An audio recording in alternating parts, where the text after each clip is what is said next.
Hey guys, and thanks for tuning into my video today. Today I wanted to just go through ammunition, the types of ammunition for your 1911. I wanted to bring up a quick thing. The 1911's been around for over 100 years. Initially, when the 1911 was built, and when it was designed, and when it was made, and it was adopted, the main bullet that the gun used was the .45 full metal jacket. Let me show you. You can see, open one of these boxes here, they're all sealed up pretty good. Well, get one over here. Okay, pull out some of these perfectas. Okay, so here is a 45 ACP full metal jacket, FMJ. This is the 230 grain full metal jacket, FMJ bullet. Okay, meaning full metal jacket.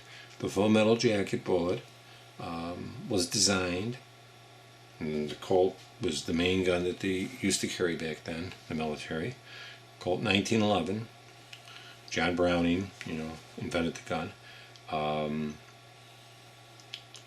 Was carried because of its stopping power. 230 grains, okay, bullet, which was a heck of a bullet, okay? It stopped 99% of whatever it hit. It would go through clothes, it would break bones, so it was a very, very effective bullet that they used for years. Then they decided to move to the 9mm for reasons of Geneva Convention. They wanted to adopt the NATO 9mm round, and because some of the troops and stuff couldn't handle the .45. Special Forces still used the .45. Colt just had an order for 100,000 .45 1911s for the military, which they received in certain parts. They're thinking of changing over the gun that they used in the military. Whether that happens, we'll see. Okay, so let's get back to the 1911. What you see in front of you is a 1911. Now, they make a lot of different bullets for 1911s.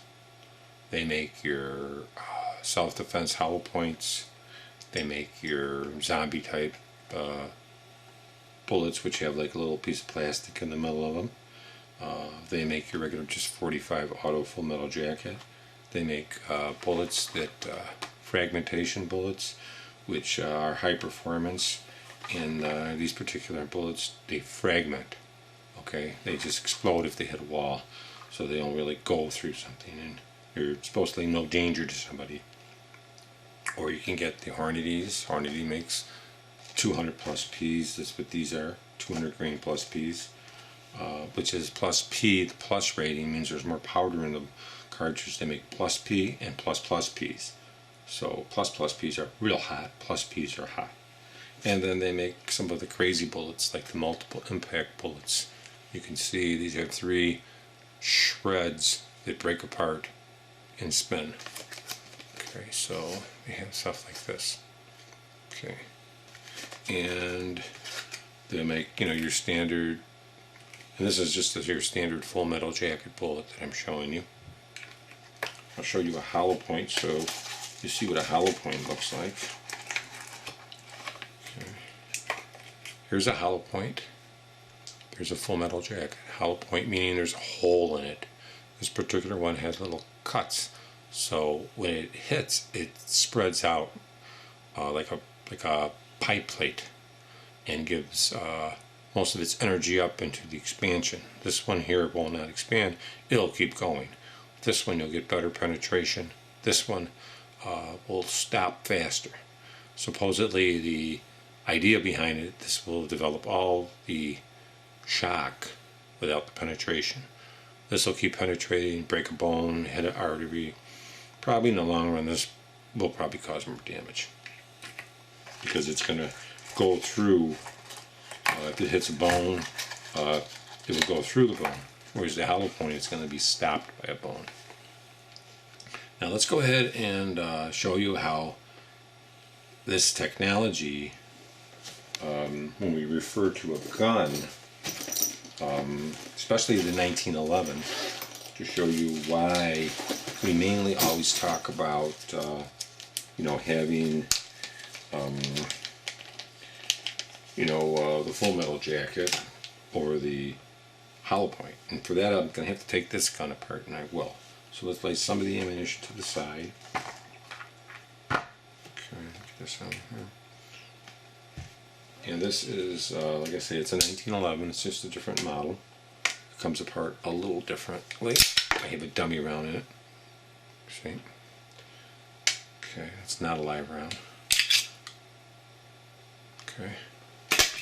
And we'll go ahead and take this apart here. This is a little different the way this gun comes apart, but all your 1911s usually are pretty standard how they come apart. This is just a little different. Okay, so nothing mystical about this. You line it up, you have a little takedown bump there. So that's right under there. You can see underneath it, part of the slide is in there. There's a little pen here. You press that, it comes right out. Okay, you have your pen out. Okay, so pick them out. And let's go ahead and take out the slide. And we're going to go ahead and show you a few things here. So as we take the slide off the gun, we're going to focus down here. We can see the frame, okay? For this we also have to pull the barrel out, so I'm just going to take the barrel out so you can see this. We're going to show you. Okay, so here's the barrel. The barrel sits in the gun, basically something like this, okay? See that?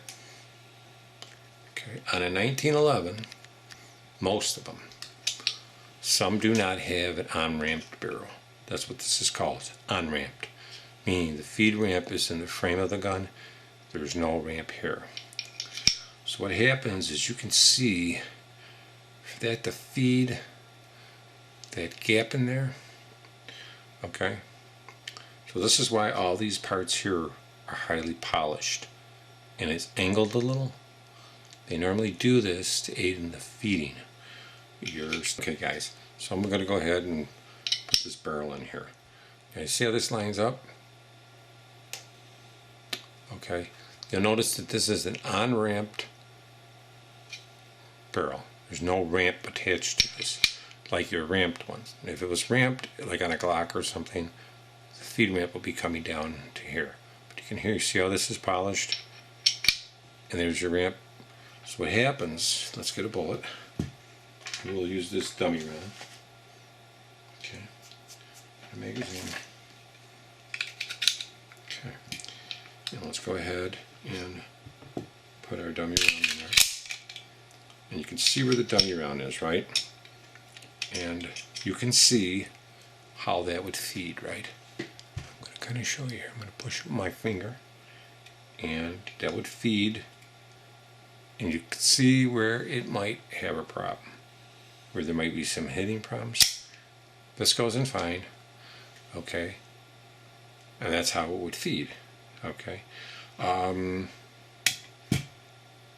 The nature of the round bullet is less conducive to jamming or getting stuck.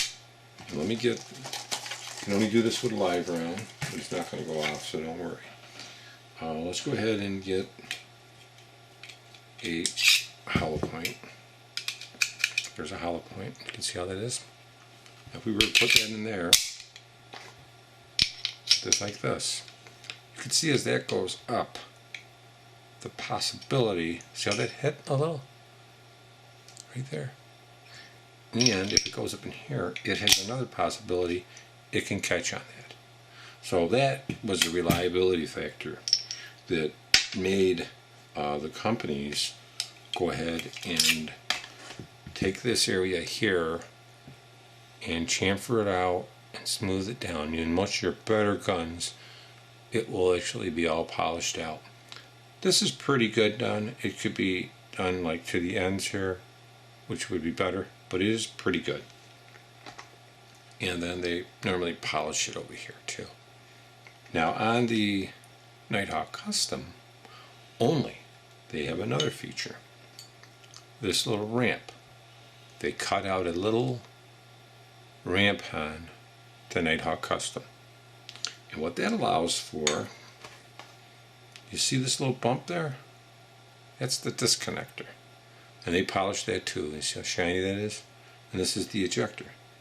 So when this comes forward, this slide comes forward, okay, to strip off that bullet and push it forward, for this to hit that disconnector, and you don't get that click or like a snap. So it's just an enhancement they made in their gun to make it feed better, to make it more reliable, along with the polishing up in there. And you can see how it's not exactly totally flush. It's a little offset there. And it's done for a reason there, okay? Because we want that bullet to come up and not hit.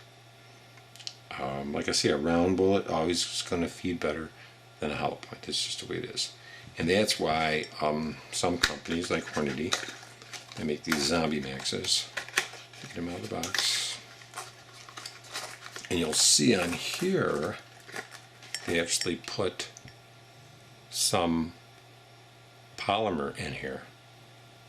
And this is less likely when it's feeding in that chamber to get caught up and hit.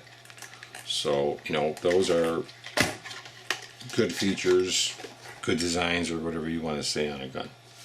So let's go ahead and, well, actually on a bullet, let's go ahead and put it back together, because it's pretty much, we're done with that. But, you know, it's, with the ammunition, you know, it's really normally critical on what you use in your gun. And I do like, see, like this particular 1911, this whole thing holds itself in. And all you have to do is just, you just wiggle that a little, and this is going to fall right into the gun, and we'll put the pin right in. It's pretty easy to actually put this back together. It makes it even easier. And you just kind of just push it forward. Make sure the barrel's in there.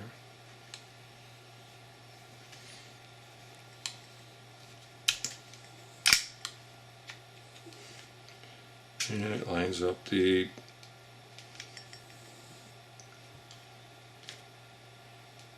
hole for the takedown, and you're pretty much done. You would line this up, line up your where your takedown spot is, that little like round portion, press it in, barrel back, or the slide back, this part will fall out. And I always put a dummy round in there, so let me get my dummy round. Since I have two, we'll put both of them back in there.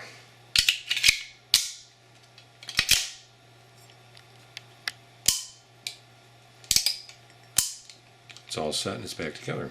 So, you know, I wanted to, you know, just bring that up about ammunition.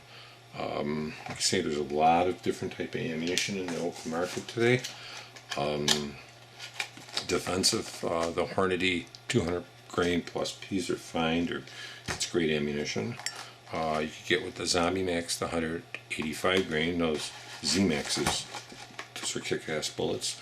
For just target shooting stuff, I use normally a lot of the ECO or the Federal Value Pack, 100 packs, 230 grain.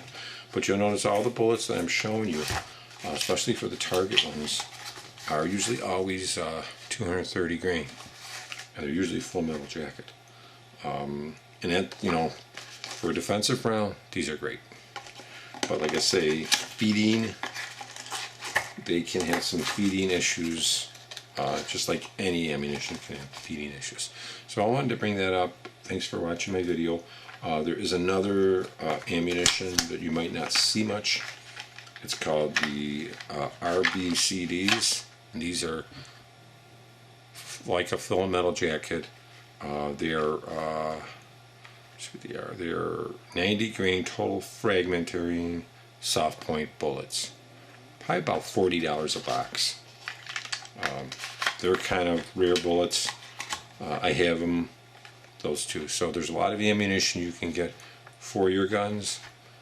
Different types, different manufacturers. A lot of that's going to just be, just you're going to have to decide on what you want to use on it.